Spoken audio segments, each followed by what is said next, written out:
গুলশান এরিয়ায় এবং ঢাকা ১৭ নির্বাচনী এলাকার যে ৩টি বস্তি রয়েছে, করাইল, সাততলা বস্তি এবং ভাসানটেক, এ ব্যাপারে আমরা একটা প্রস্তাব স্থানীয় সরকার বিভাগ থেকে, মানে তাদের আবাসন ডেভেলপমেন্ট করে দেওয়ার জন্য আধুনিক আবাসন ব্যবস্থা, যেখানে তারা ফ্রি বসবাস করতে পারবে আর কি।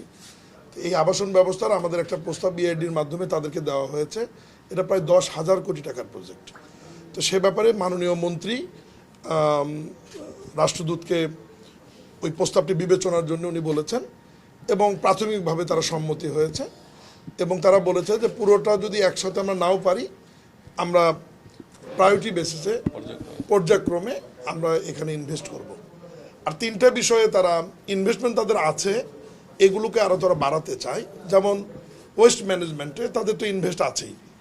অলরেডি আমাদের উত্তর সিটি কর্পোরেশনের যে ওয়েস্ট টু এনার্জি প্রজেক্টটা তাদের দেশের কোম্পানি করছে, সেখানে সিএমইসি কোম্পানি অলরেডি তারা কার্যক্রম শুরু করেছে এবং আগামী 1.5 বছরের মধ্যে তারা জাতীয় গ্রিডে 42 মেগাওয়াট বিদ্যুৎ জাতীয় গ্রিডে তারা ওখান থেকে দিবেন, মানে ময়লা আবর্জনা থেকে বিদ্যুৎ উৎপাদন করে।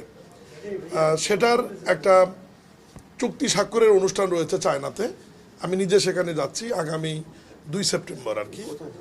এটা বেইজিংয়ে হবে, এখানে হবে না, চায়নাতে হবে।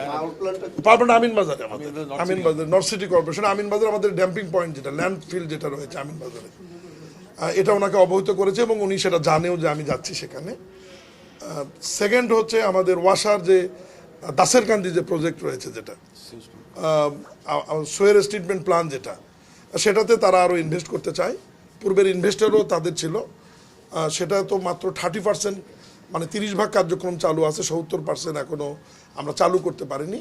ওই প্রজেক্টটা পূর্ণাঙ্গরূপে চালু করবার ব্যাপারে তারা সহযোগিতা করার ব্যাপারে আমাদেরকে আশ্বস্ত করেছেন এবং বলেছে বাকি যে অর্থ লাগবে সেটা আমরা ঋণ আকারে হোক, গ্র্যান্ড আকারে হোক, যেভাবে হোক বাকিটা দিয়ে তারা ওটা চালু করতে চায়। এবং অল কালেকশন যেটা বাকি রয়েছে, কারণ ওখানে তো 30% কানেকশন দেওয়া রয়েছে। এখনও আমাদের গুলশান, বারিধারা, বনানী এই অঞ্চল থেকে কিন্তু আমরা সুয়েরেজ লাইনের কানেকশনটা ওখানে দিতে পারিনি। এটা আমরা সরকারিভাবেও চেষ্টা করছি। আমাদেরও 1,000 কোটি টাকার একটা প্রজেক্ট আমরা অলরেডি প্ল্যানিং কমিশনে জমা দিয়েছি জিওবি থেকে। সেই জিনিসটা আবার ওনাদেরকেও বলেছি, যদি ওনারা ইনভেস্ট করতে পারে তাহলে আমাদের রাষ্ট্রীয় কোষাগারের চাপটা এই মুহূর্তে কমে যাবে, 1,000 কোটি টাকা তাহলে আমাদের লাগবে না। এটা নিয়ে উনি সম্মতি দিয়েছেন যে ঠিক আছে, এটা নিয়ে তাহলে আমরা কাজ করব। সেকেন্ড যেটা, ওই যে আমি যেটা বললাম যে রিনিউয়েবল এনার্জি, যেটা নবায়নযোগ্য জ্বালানি, যেটা ওয়েস্ট টু এনার্জির বাহিরেও তারা আমাদের সাথে সৌর বিদ্যুৎ, আমাদের যেহেতু একদম প্রাতিষ্ঠানিক রূপ রয়েছে একদম মাঠ পর্যায় পর্যন্ত, ইউনিয়ন পরিষদ, উপজেলা পরিষদ, হাট বাজার, গ্রামীণ হাট বাজার, এরপর পৌরসভা, সিটি কর্পোরেশন, এই জায়গাগুলোর রুপটপে আমরা সোলারের মাধ্যমে যাতে সৌর বিদ্যুৎ উৎপাদন করতে পারি সে ব্যাপারেও তারা সহায়তা করবে।